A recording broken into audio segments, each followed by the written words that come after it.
प्रिय विद्यार्थियों नमस्कार। आज हम वात्सल्य भाव के अंतर्गत गोस्वामी तुलसीदास द्वारा लिखित रचित कवितावली के छंदों को पढ़ते हैं।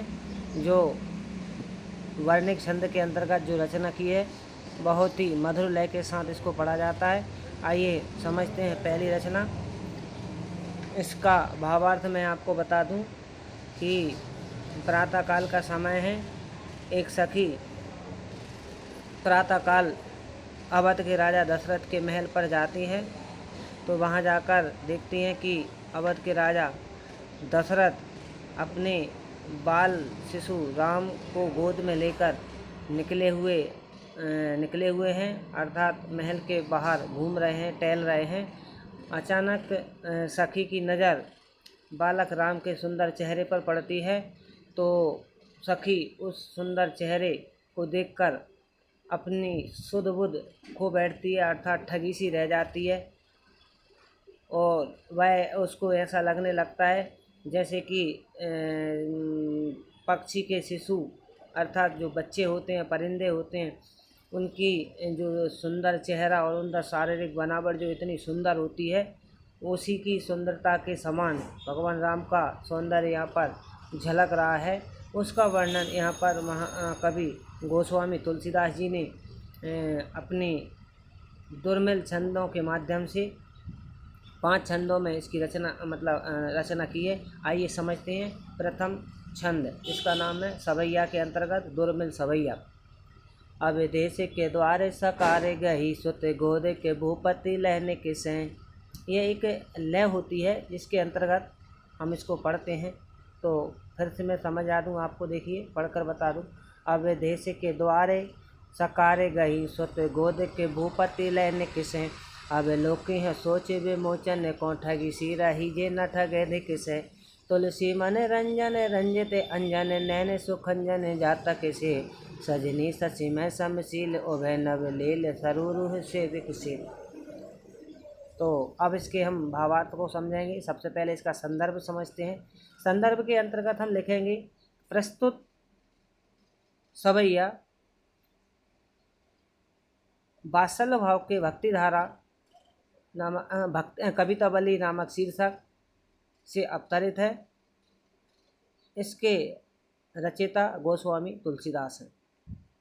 प्रसंग के अंतर्गत लिखेंगे प्रस्तुत पद या सवैया में गोस्वामी तुलसीदास जी ने सखी के द्वारा देखे गए भगवान राम के बाल स्वरूप का अद्भुत वर्णन अपनी दूसरी सखी से किया है। इसका वर्णन गोस्वामी तुलसीदास जी ने यहाँ पर लिखा है।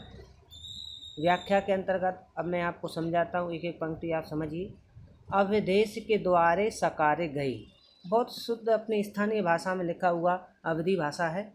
इसमें लिखा है अवधेश माने अवध के, द्वारे मतलब दरवाजे पर, सकारे, सकारे का मतलब होता है सुबह सुबह प्रातःकाल गई। सुत गोद के भूपति लैनिक से, सुत माने पुत्र को, गोद माने गोद में, के माने मैं, भूपति माने राजा, लैनिक से अर्थात कहने का तात्पर्य है कि एक सखी प्रातःकाल अवध के राजा दशरथ के द्वार पर सुबह सुबह गई थी। तो वहाँ जाकर उसने देखा कि अवध के राजा महाराज दशरथ अपने पुत्र बालक राम को गोद में लेकर निकले हुए थे।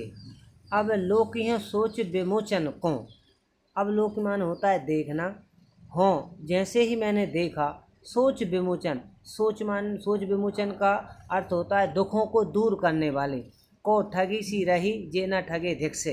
यहाँ पर कवि ने लिखा है कि वह सखी ने जैसे ही दूसरों का दुख दूर करने वाले बालक शिशु राम के अद्भुत चेहरे को देखा, तो वह देखते ही रह गई, उनकी सुंदरता को देखते ही रह गई, अर्थात वह ठगी सी रह गई। और फिर उसने यह भी बताया कि इतना अद्भुत सौंदर्य है उनका कि जो भी व्यक्ति उनको देखता है वह ठगा सा रह जाता है। और दूसरी उन्होंने चेतावनी भी दी है कि जो व्यक्ति उनके इस दुर्लभ रूप को देखकर ठगा सा ना रहे, उसके तो जीवन को धिक्कार है।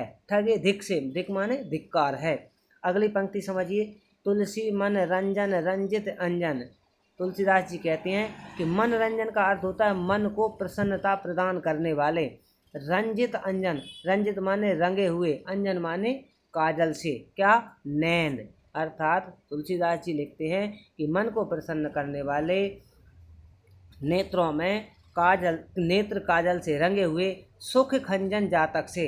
सुख खंजन का मतलब होता है सुख, सुख माने होता है क्या, आपने नाम सुना होगा तोता।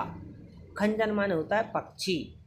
सुख खंजन अर्थात तोते का, खंजन माने पुत्र जो होता है उसका, मतलब तोते का जो आपने बच्चा देखा होगा, चूजा, उसके जब नेत्र हम देखते हैं तो उसके नेत्रों पर जो काला काला किनोर बनी होती है, ऐसा लगता है कि काजल लगा है उसकी किनोर पर।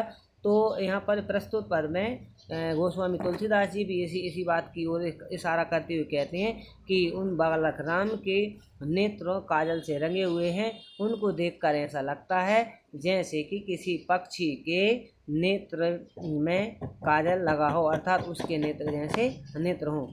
आगे उन्होंने चेहरे की सुंदरता की ओर इशारा करते हुए लिखा है कि सजनी शशि में समशील उभे, नवनील सरोरु से विकसित।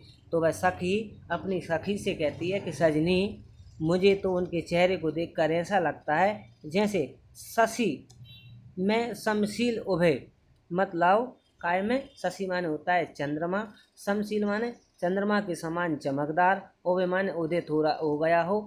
अर्थात वो सखी कहती है जैसे कि ऐसा लगता है जैसे कि रात में चंद्रमा उदित होकर जगमगा रहा हो, और वह कैसे जगमगा रहा हो, वह नवनील सरोरु से विकसित।